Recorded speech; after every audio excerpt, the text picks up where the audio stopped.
है दोस्तों, यहाँ पर कक्षा 9 का विज्ञान का असली पेपर आ चुका है। तो चलिए बिना टाइम खराब पेपर को देख लेते हैं। तो ये आपकी स्क्रीन पर पेपर दिख रहा होगा। तो चलिए यहाँ पर आप इसे कंप्लीट कर लीजिएगा। अभी हाल आपने देखा कि आपका विज्ञान के कौन कौन विषय के कितने पेपर हैं, किस तारीख को हैं, तो आपने देख लिए हैं। तो चलिए यहाँ पर आप इसे भी जल्दी से हल कर लीजिएगा। तो इतनी जानकारी तो आपने पता ही है। तो पहले सही विकल्प चुनिए। तो यहाँ पर लिखा है द्रव धातु का नाम है, तो पारा इसका राइट आंसर हो जाएगा। जी का सर्वाधिक मान होता है, तो ध्रुवों पर। इसके बाद लिखा है शुष्क बर्फ क्या है, तो ठोस कार्बन डाइऑक्साइड हो जाएगा। इसके बाद चौथा क्वेश्चन लिखा हुआ है कार्बन का परमाणु द्रव्यमान यू होता है 32 पर होता है। परमाणु का नाभिक की खोज किसने की है, तो यहाँ पर रदरफोर्ड ने की है। इसके बाद परमाणु के नाभिक की खोज किसने की है, तो आपने पता ही है, रदरफोर्ड अभी हाल बता चुके हैं। यहाँ पर लिखा है संस्कृत का शक्ति का ऐसा ही मात्रक होता है, तो वाट हो जाएगा। ठीक है, तो यहाँ पर अगला क्वेश्चन पूछा गया आपसे न्यूक्लियॉन कहलाते हैं, तो यहाँ पर प्रोटॉन और न्यूट्रॉन दोनों कहलाते हैं। इसके बाद किसी पिंड का विस्थापन शून्य है, तो बल द्वारा पिंड पर किया गया कार्य होता है, तो 1 जूल आप लिख सकते हैं। ठीक है, 1 जूल या फिर शून्य ही रहेगा।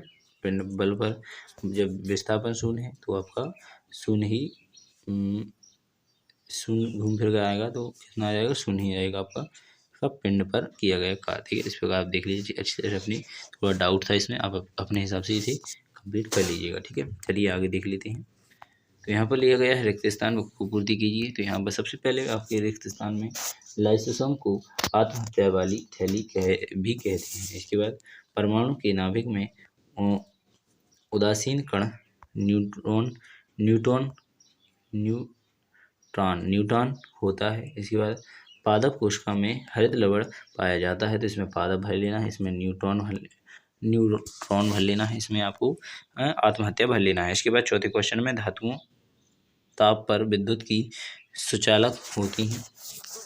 निलंबन कणों को व्यास 10.5 मीटर होता है। इसके बाद वाष्पीकरण से ठंडक उत्पन्न होती है। इस प्रकार देख लीजिएगा।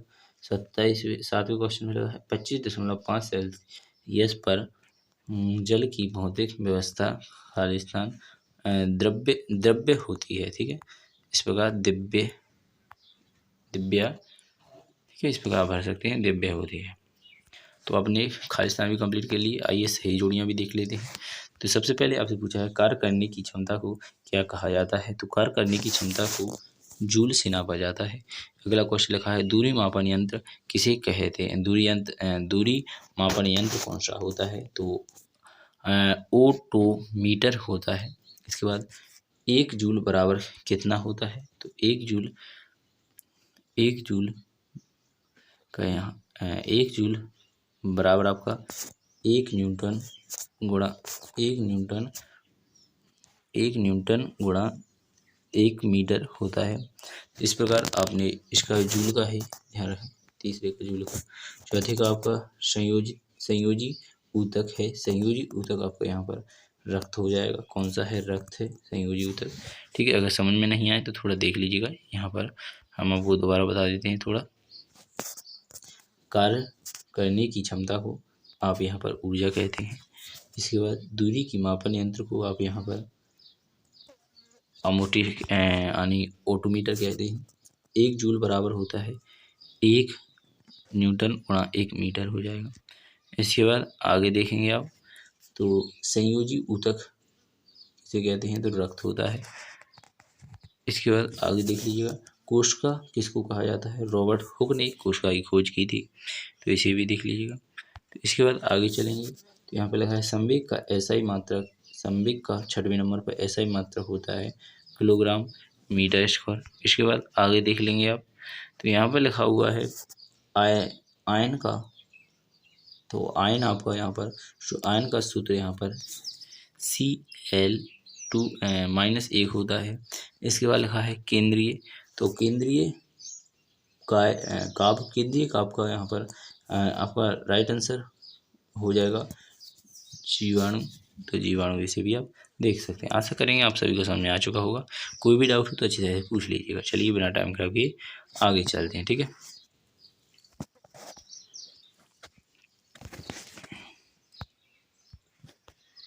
तो सबसे पहले यहाँ पर एक वाक्य मात्रम लिखती, तो यहाँ पर बल का SI मात्रक, तो इस प्रकार जूल भर लीजिएगा। ठीक है, तो इसका आपका लिया हुआ है टिंचर आयोडीन, इसका राइट आंसर होता है। आयोडीन एवं एल्कोहल के में विलयन को कहा जाता है, तो इस प्रकार लिख लीजिएगा। अच्छा साफ नहीं दिख रहा होगा तो टिंचर आयोडीन, ठीक है, टिंचर आयोडीन, इसमें आपको जूल भर लेना है। बल का SI मात्रक जूल होता है, तो इस प्रकार आप इसे देख सकते हैं। इसके बाद आगे दिया गया है एक ऐसी धातु जो कमरे के ताप पर द्रव अवस्था में पाई जाती है, पारा होता है। इसके बाद संवेग का SI मात्रक किलोग्राम पर मीटर सेकंड होता है। इसके बाद यांत्रिक ऊर्जा का नाम न्यूट्रॉन हो चुका है। छठवां क्वेश्चन, हृदय की पेशियों किस प्रकार की पेशियां हैं, तो अनैपचारिक, अनैच्छिक हो जाएंगी। कृषि उत्पादन के में आपस वृद्धि को क्या कहते हैं, तो इसे हरित क्रांति कहते हैं। इस प्रकार आप देख लीजिएगा। इसके बाद निम्न तापमानों को सेल्सियस इकाई में परिवर्तन कीजिए। यहाँ पर इसका आप देख लीजिएगा, क्वेश्चन आंसर प्रारंभ हो जाते हैं 5 मिनट। अथवा में दिया गया है निम्नलिखित तापमानों को सेल्सियस इकाई में परिवर्तन कीजिए, तो 100 सेल्सियस 0 सेल्सियस, ठीक है। तो यहाँ पर आप देख लीजिएगा निम्नलिखित में से कौन से परिवर्तन रासायनिक हैं, तो यहाँ पर लोहे में जंग लगना, बर्फ में जल से बर्फ बनना, ठीक है। रासायनिक परिवर्तन पूछा गया है, तो अब रासायनिक परिवर्तन देखेंगे अच्छी तरह से। इसके बाद इसके अथवा में पूछा गया है आपसे विलयन की सांद्रता बनाने वाली कोई दो विधि लिखिए, ठीक है। तो इस प्रकार आप इसे कंप्लीट कर लीजिएगा, ठीक है। इसके बाद उपधातु क्या है, किसी एक उपधातु का नाम लिखिए। तो यहाँ पर आप किस पदार्थ प्रकार प्रष्टि करेंगे कि ऐसा हुआ रंगहीन द्रव्य शुद्ध जल है, ठीक है। इस प्रकार आप इसे देख लीजिएगा। इसके बाद आपका 8वां क्वेश्चन दिया गया है रदरफोर्ड द्वारा प्रस्तुत परमाणु के नाभिक मॉडल की व्याख्या लिखिए।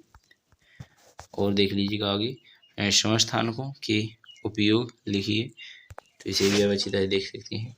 3 कक्षाओं वाले बोर के परमाणु मॉडल का चित्र बनाइए। इसके बाद अथवा में दिया गया है परमाणु के अपरमाणु कणों के नाम लिखिए। इसके बाद आगे दिया गया है पौधों में वाष्पोत्सर्जन के कारणों का उल्लेख कीजिए। यहाँ पर 10वें के बाद अथवा दिया गया है पौधों के ऊतक मुख्यतः कितने प्रकार के होते हैं, उनका नाम लिखिए। यहाँ पर रेखित पेशी का नामांकन चित्र बनाइए। यहाँ पर अथवा में दिया गया है प्रोह का शीतत्व विजयोग कहा जाता है। इस प्रकार आप देख लीजिए इनको सभी को। इसके बाद 12वां क्वेश्चन अदिश राशियों को परिभाषित कीजिए। ये रहा। इसके अथवा में दिया गया है त्वरण की परिभाषा एवं SI पद्धति में मात्रक लिखिए।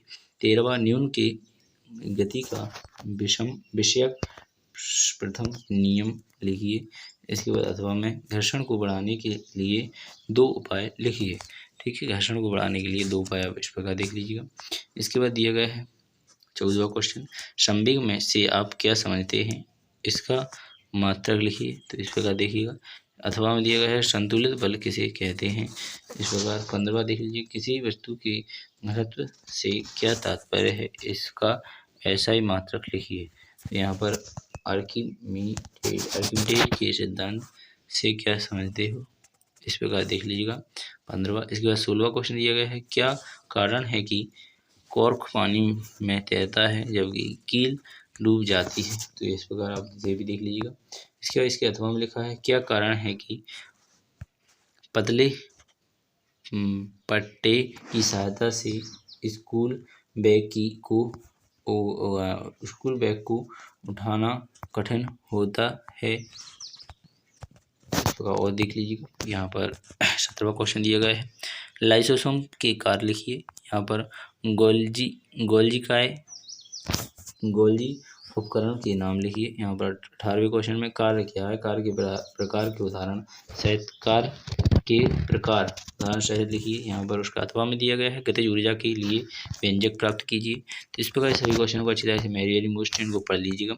इसके बाद अब आगे देखेंगे, खाद्य एवं उर्वरक के गुणों की तुलनाएं कीजिए। यहाँ पर मधुमक्खी पालन की महत्व एवं उपयोगिता लिखिए। इस प्रकार आप इनको देख लीजिए अच्छी तरह से।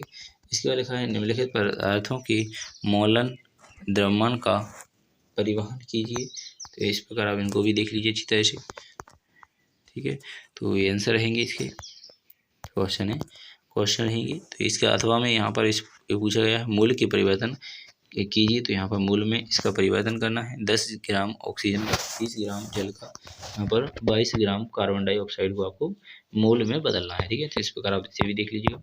इसके बाद 21वां क्वेश्चन, आप किसी वस्तु के बारे में कब कहेंगे कि वह एक समान त्वरण से गति में है, वह असमान त्वरण से गति में है, ठीक है। इस प्रकार देख लीजिएगा। इसके बाद इसका अथवा में रहेगा आपका 21 के बाद, अब्दुल गाड़ी से स्कूल जाने के क्रम में चाल को 20 किलोग्राम H-1 पाता है, उसी रास्ते में लौटते समय वह भीड़ कम है और औसत चाल 40 किलोग्राम H-1 है। तो अब्दुल की इस पूरी यात्रा में उसकी औसत चाल क्या है। इस प्रकार देख लीजिएगा आप अच्छी तरह से। तो आशा करेंगे आपको समझ में आ चुका होगा। इसके बाद 22वां क्वेश्चन आपने यहाँ पर देख लिया होगा, ध्वनि के वेग, चाल, भी, आवृत्ति, यू एवं त्वरण दैर्घ्य अल्फ में संबंध स्थापित कीजिए। और यहाँ पर अथवा में लिखा है, ध्वनि तरंगों के परिवहन से आप क्या समझते हैं, ध्वनि के परावर्तन के व्यवहारिक उपयोग लिखिए। तो यहाँ पर आप इसे सभी को देख सकते हैं अच्छी तरह से। तो बिना टाइम खराब किए आप यहाँ पर पूरा कंप्लीट कर सकते थे। तो आशा करें आपने यह पूरा पेपर देख लिया होगा। जल्दी से इसे कंप्लीट कर लीजिएगा, क्वेश्चन को लिखकर, समझकर और बैठकर, ठीक है। तो आपके पास अभी बहुत समय है, तो जल्दी से इन सभी क्वेश्चनों को कंप्लीट कर सकते हैं। तो बिना टाइम खराब किए सभी पेपर और भी आपको लाकर आने वाले हैं। तो बिना टाइम खराब किए नेक्स्ट वीडियो मिलेंगे, अगली वीडियो मिलेंगे। भारत माता की जय। जय हिंद।